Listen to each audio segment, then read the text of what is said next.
Alright, welcome back, ladies and gentlemen, to the Chupacabra Tutorials channel. I'm your host, Larry, and today I'm going to show you how to find a hidden Oblivion Gate inside of Oblivion Remastered, and it all has to do with this lovely house here, filled with a couple of bandits. So to find this particular house, it's right here between Skingrad and Bravel.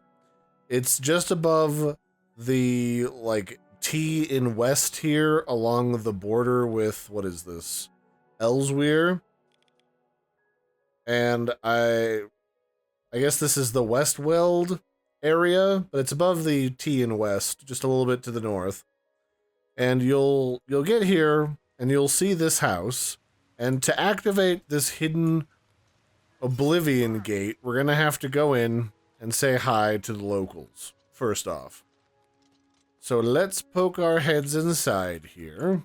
So the first thing we have to do is just find the bandits that are hiding in here and kill them. And they'll come down and say hello. They're handy that way. They're bandits. That's what they do. And then once you've killed the bandits inside, you might have to wait a little bit.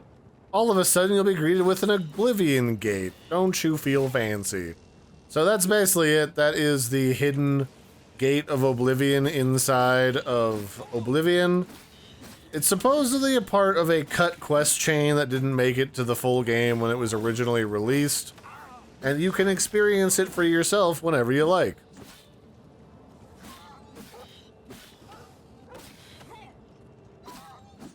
The main downside to this particular Oblivion Gate, like I was mentioning before, is that it's hidden, so the house that it spawns in is not available on the map. It's above this T in the Westweald, and it's also right next to the Priory of the Nine, if that helps you.